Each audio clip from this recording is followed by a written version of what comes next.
సాధూనాం వినాశాయ చ దుష్కృతాం ధర్మ సంస్థాపనార్థాయ సంభవామి యుగే యుగే. వారికి జగద్గురు అయిన శ్రీకృష్ణ పరమాత్మకు నమస్కరించుకుంటూ భగవద్గీతలోని త్రైత సిద్ధాంత భగవద్గీతలోని భక్తి యోగము అనే అధ్యాయములో 3వ శ్లోకము 4వ శ్లోకము గురించి తెలుసుకుందాము. ఏత్వక్షరమనిర్దేశ్య మవ్యక్తం పర్యుపాసతే సర్వత్ర గమచింత్య చ కూటస్థ మచలం ధ్రువం. ఈ శ్లోకము మోక్షము గురించి తెలియజేశారు.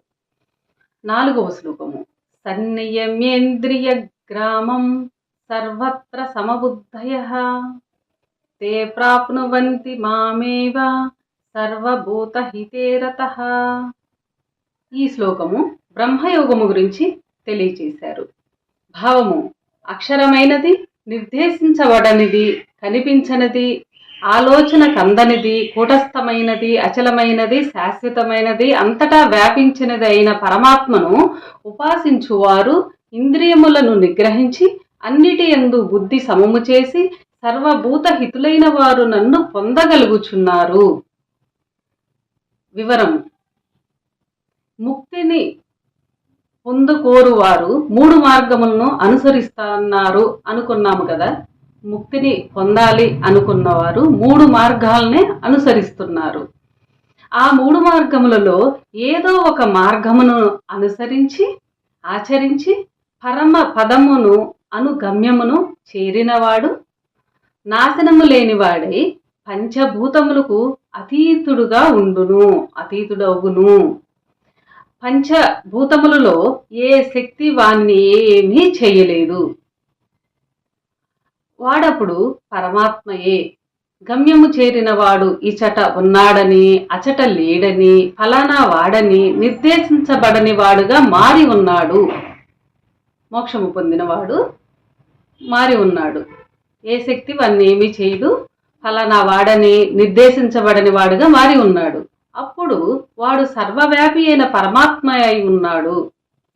గమ్యము చేరినవాడు వ్యక్తుడు కాడు, ఎచ్చటను కనిపించేవాడు కూడా కాదు. కనిపించడు ఎక్కడ కూడా. ఎవరి కన్నులు వానిని చూడలేవు. అతడు అవ్యక్తుడైన పరమాత్మగా నుండును. అంతేకాక ఎవరి ఆలోచనక అందువాడు కూడా కాదు. అతడు పరమాత్మగా ఉండును, ఎవరికి ఆలోచనకి కూడా అందువాడు కాదు. ఏ బుద్ధి అతనిని ఆలోచించి తెలుసుకోలేదు. బుద్ధికి కూడా అందనటువంటి వాడు. అతను అంతటా వ్యాపించిన వాడే, అచలుడై, శాశ్వతుడై, కూటస్థుడై, పరమాత్మగా మారిన వాడై ఉండును. అలా పరమాత్మగా మారవలెననుకున్నవాడు 3 మార్గములలో ఏదో ఒక మార్గముని అనుసరించాలి. అందులో ఒకడు బ్రహ్మయోగమును అనుసరించాడనుకుందాము. వాడు ఇంద్రియముల ధ్యాసలలోకి మనస్సును పోనీయకుండా చేసుకోవాలి. బ్రహ్మయోగం ఆచరించేవాడు వాని బుద్ధిని సర్వజీవుల యందు సమముగానున్న ఆత్మ మీద సమము చేయాలి. సర్వభూత సన్నిహితుడైన ఆత్మయందే ధ్యాసతో నిలిచిపోవాలి. బ్రహ్మయోగము ఆచరించిన వాడు పరమాత్మను పొందగలడు అని ఈ శ్లోకంలో వివరించి తెలియజేశారు. అందరికీ నమస్కారం.